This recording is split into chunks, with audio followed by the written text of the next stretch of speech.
Hey everybody, it's Zach. The guy from the Nostalgic Gamers Club that normally I look at games. I'm just playing a little Zelda randomizer today, and I thought I'd talk about some stuff that I just feel like talking about. And today, honestly, that is the idea of kind of... Oh, shoot, I already got this. I just haven't equipped it. That's the idea of breaking free from the viral cycle on YouTube. And this one, it's pretty important to me because it's something that I struggled with for a long time. I found myself watching all these videos, specifically for YouTube, but I mean, really any type of content that you're into. I found myself watching a ton of videos on like how to hack the algorithm, or, you know, if you wanted to do cross content on YouTube, TikTok, and Instagram, how do you hack the Instagram algorithm or the TikTok algorithm or whatever? And I just watched so many of these. I mean, if you look back at my YouTube history in like 2022, 2023, it was almost nothing but these sort of viral hack and retention hack videos. And recently I watched a video which really inspired this one from Neat on the Rocks. And he was just kind of talking about why you should make a YouTube channel. And I just wanted to share a little bit of my experience with this as well. So I kind of took a little page out of his book. So, you know, Neat on the Rocks, if you're watching, thanks for such an inspirational video. And if you're watching, you should go watch that after this. But the thing that I guess I kind of realized is that I didn't want to hack things anymore. I kind of wanted to get to a point where I could just trust that the algorithm, whichever algorithm it was, would put my content in front of the right people. And I think the hardest pill for me to swallow was that by trusting these algorithms to do... I saved it. Saved it again. By trusting these algorithms to do that, I was kind of expecting to not go mega viral. And that's okay. I think that's the overall purpose of this video, is just reminding you that you don't have to go mega viral to have fun and to make content that people enjoy. And I come from a filmmaking background, so... No, I don't want to talk to you. I come from a filmmaking background, so editing for retention felt weird to me to begin with. I've been a video editor for, I've been a video editor for a really long time, and editing for retention was new. That's not, in my field of work, that's not really how it's done. Normally you might be editing quick or, you know, to keep attention, but it's not specifically for retention. And especially if you're editing something that's telling a story, you usually don't edit for that type of retention meta.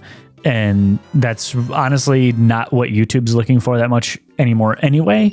But I mean, I spent all kinds of money on vidIQ, and I spent money on thumbnail tests, and I spent money on thumbnail designers and hiring graphic designers and looking at hiring out my edits because I just didn't have time to put in to these insane just retention meta edits. So quick backstory, I had another channel. I still technically have it. I just haven't really done much with it recently. When I was making videos for that channel, I was specifically researching things that were like expected to be trends, that were expected to go viral. And the videos that I had that did the best were these sort of retention meta videos. And they were, I think one of them was like running the script for certain things through Google Translate, 100 times, 1,000 times, whatever, and then narrating that back over. And that's fine. I mean, at the time it felt fun, but the earlier videos on that channel were much more me, much more what I wanted to do. They were just kind of these goofy, completely non-retention holding videos. And I fell away from that. And I started doing just videos that were completely designed to hold attention. And it felt really hollow. And I did have a couple videos that went viral, not like mega viral, but viral for my channel that basically had no subscribers. And it got me eligible to make money on YouTube and all this stuff. And even though I was making some money, not a ton, from that channel, it still felt terrible. I still just, it sucked. I didn't like it.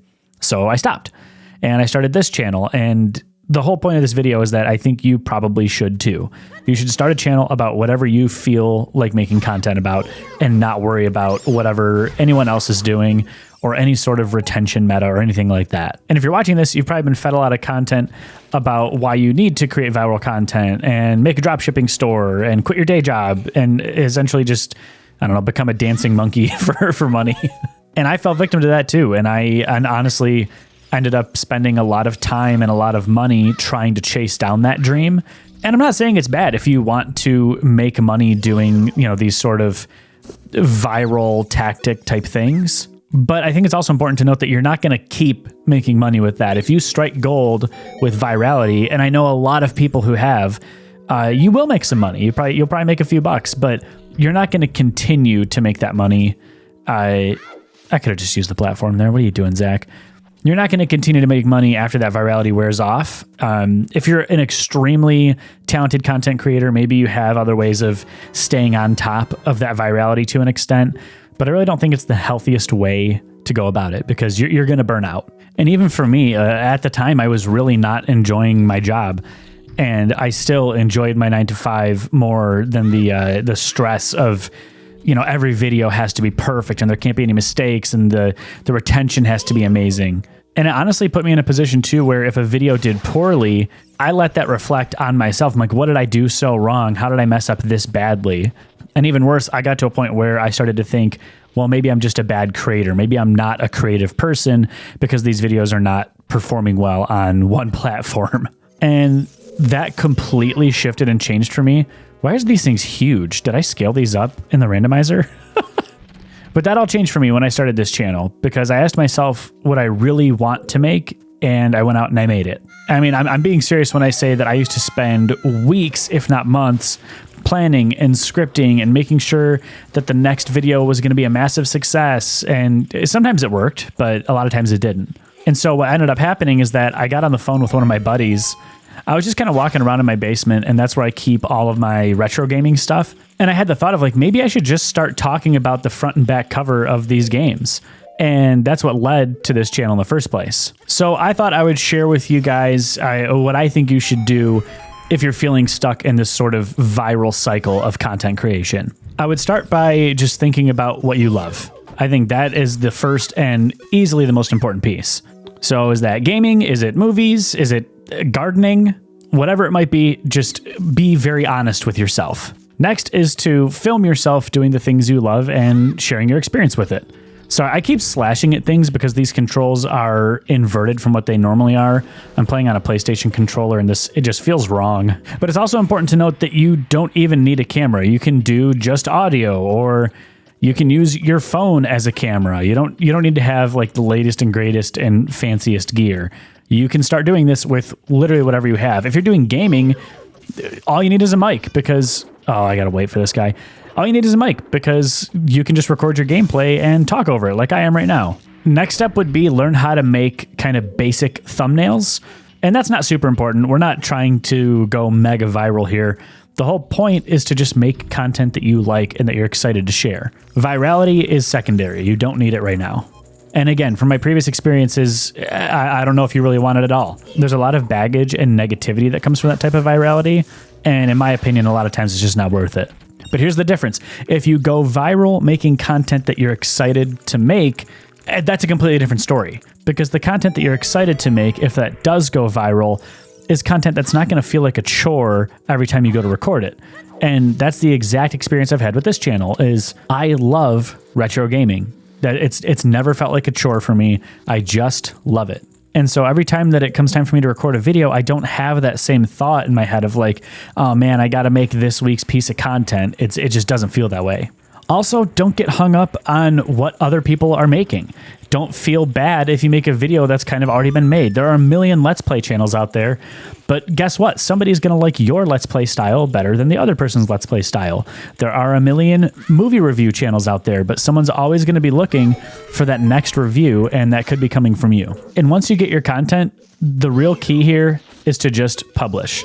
But don't get hung up waiting until your edit is perfect, or you feel like your channel's in a good enough spot to publish a video. Just publish and see what people are asking for and see what you want to make more of. But again, just always coming back to the idea of if it's not something you want to make, then don't make it, period. And I did want to share a quick story. I had a friend who, back when I was first starting YouTube with my own channel, he saw the videos that I was posting, and the videos that I was doing at the time were more filmmaking based, and they were more about taking steps with your creativity. And my way of expressing myself at that time and making this content and finding time to film was that of just kind of encouraging others, like, hey, get out there, go film something. And he saw this, and he made a video, and not on his channel, I don't remember where he published it, but he made a video saying, and it was very clearly directed at me. You know, I have this friend who's making videos about making videos, but he's not out there doing filmmaking, and he's not out there doing X, Y, and Z, and that hurt. And I'll be honest, like for a while, that put me in a position where I didn't want to make content because I felt like I was just being fake, I was being phony, and nobody wanted to see my content. And I wasted so much time. There were literally probably 3 years that I really didn't make a lot of content because of what he said, because I felt like, I don't know, I felt like I was being a phony. I felt like nobody wanted to see my content.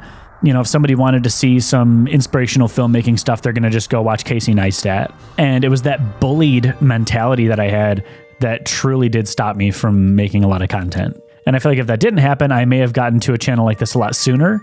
I'm glad I'm where I'm at now, but for all those years, I stopped being true to myself because all I wanted to do was make something that I felt this sort of invisible algorithm wanted to see. So I think honestly, the moral of this whole video, and to keep a long story short, is just stop worrying so much about what the algorithm wants and just make content for people like you. So for me, that was retro gaming nerds. For you, it could be anything in the world. I really appreciate you guys hanging out and watching. If you like this type of content, please consider subscribing. If this video doesn't go viral, I'm going to quit YouTube. I'm just kidding. Anyway, I'll catch you guys next week. And yeah, you guys have a good little week. All right, I'll see you later. Peace.